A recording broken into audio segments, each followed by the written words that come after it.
আমরা আল্লাহর ফজলে বাংলাদেশের 18 কোটি মানুষের মুখে হাসি ফুটাতে পারবো। কোন দল সরকার গঠন করতে পারলে বিভিন্ন ধরনের আশা আপনাদেরকে শোনায়, সোনার বাংলা করবে, সবুজ বাংলা করবে, এরপরে ডিজিটাল বাংলা করবে।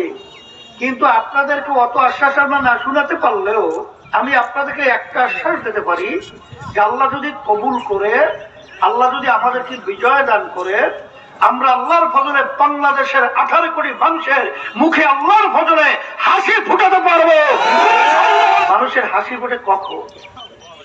যখন মানুষ স্বাধীনভাবে তাদের কার্যক্রম পরিচালনা করতে পারে, এক কথায় সর্বক্ষেত্রে যখন সুন্দর পরিবেশ পায়, দুর্নীতি যখন থাকবে না, সর্বক্ষেত্রে মানুষের হাসি ফোটার পরিবেশ তৈরি হবে।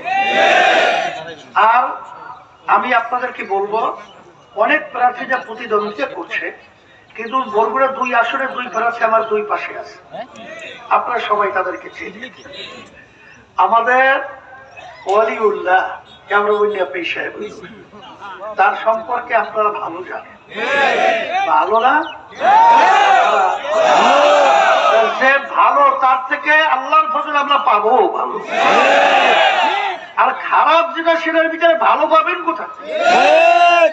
সেই দিক থেকে আপনারা ওয়ালিউল্লাহকে আপনারা ভোট দেন, তার সহযোগিতা করেন, আপনাকে বিজয় করেন। আমি আপনাদের সামনে ওয়াদা করে বলছি, আল্লাহর ফজল করবে আপনাদের এই বরগুড়া 1 আসন হবে বাংলাদেশের ভিতরে মডেল বরগুড়া। আমি শুনেছি আপনারা যেভাবে নিজেদের টাকা, নিজেদের ঘাম ছড়িয়ে যেভাবে সময় ব্যয় করে আপনারা রাস্তায় নেমেছেন, আল্লাহ রাব্বুল আলামিন আপনাদেরকে বিজয় দান করবেন। আজকে শুক্রবার, এই পবিত্র দিনে আজকে এই প্রোগ্রামটা আমার এখানে হবে কেন?